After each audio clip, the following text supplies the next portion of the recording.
So let's unbox the Divesoft Nitrox Analyzer, otherwise known as the DNA, which of course comes to you from Divesoft.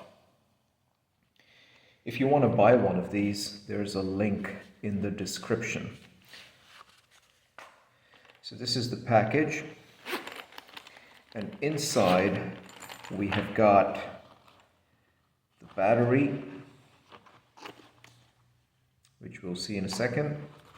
We have got a link, carabiner link, and of course the Divesoft itself.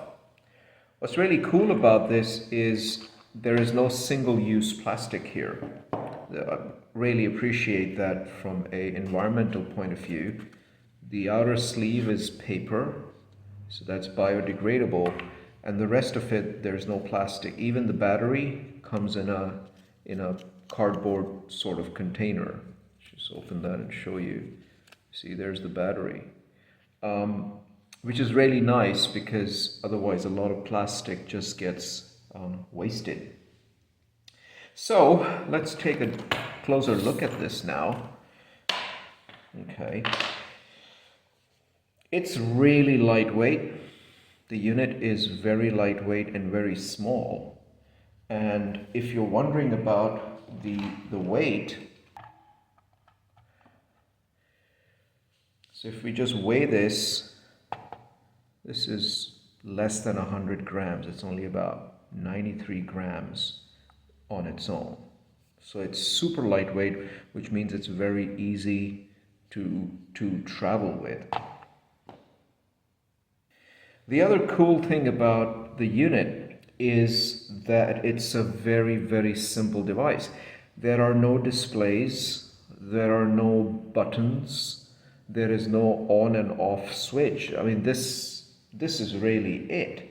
And it's made of just three parts. You've got the head, right, which is where the sensor will go. We'll show that in a second. And this is the part you connect to your cylinder valve.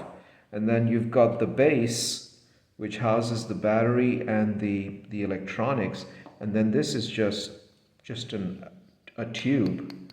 It's made out of really nice quality aluminum. And that's it. It's a very simple device. The other cool thing about the DNA is that it is sold without an oxygen sensor. Okay. So the sensor that we're going to put in here doesn't come with the unit. You can, of course, buy a sensor, right? There's a link in the description for that. And you can order the DNA with a sensor. But if you have a friend who dives a rebreather, for example, their rebreathers will already have sensors inside, and they will be changed on an annual or biannual basis. And rebreather sensors will typically have a lot of life left in them. So you could ask your friends to give you their rebreather sensors, that because they're just going to throw them away. And as long as it's the right type, and the type you're looking for is the R22, right? Is the R22 Molex connection. This is the Molex connection. So as long as you've got an R22 Molex type oxygen sensor in reasonably good condition, you don't have to buy one.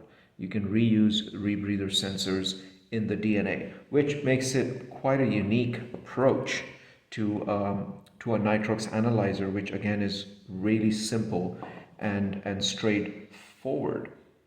Now let's put all of this stuff together. The carabiner link, the best thing you can do with that is put it through this clip here. And then what happens is it makes it easy to store or hang from somewhere. When you're traveling, you can just clip it off somewhere. It's just an easier way to do it. Of course, if you don't want to do this, you can just remove it. But most divers do clip it like this, and then it's just easier to do it. This is also your carrying case. This is what, it's got foam on the inside, and it's a good way to protect your DNA during travel. Keep in mind, however, this is not a waterproof case, okay? And it's also not crush proof. I mean, it's got some strength to it, but it's not like a hard case. So don't leave this in the dive bag with your DNA. Otherwise, if it gets wet, there will be corrosion, and that's not good for your analyzer. Okay, so that's the case. Let's set that aside. So the next thing we're going to do is install the battery, which comes with the DNA. And to do that, you have to pull out the base. This is not a screw, it's just held in with an O-ring, and you just sort of just gently pull it out, and it should come out quite easily. That's where the battery goes, and over here you can't see it yet, but there's an LED. There are actually two LEDs. One flashes green if you've installed the battery correctly, and one flashes red if there's a problem with the battery. So you just put it in like this, and you press it in, and as you can see, it's flashing green. Okay, that's it. That's your battery installed, and you just put it back through here and just push this closed, and that's done.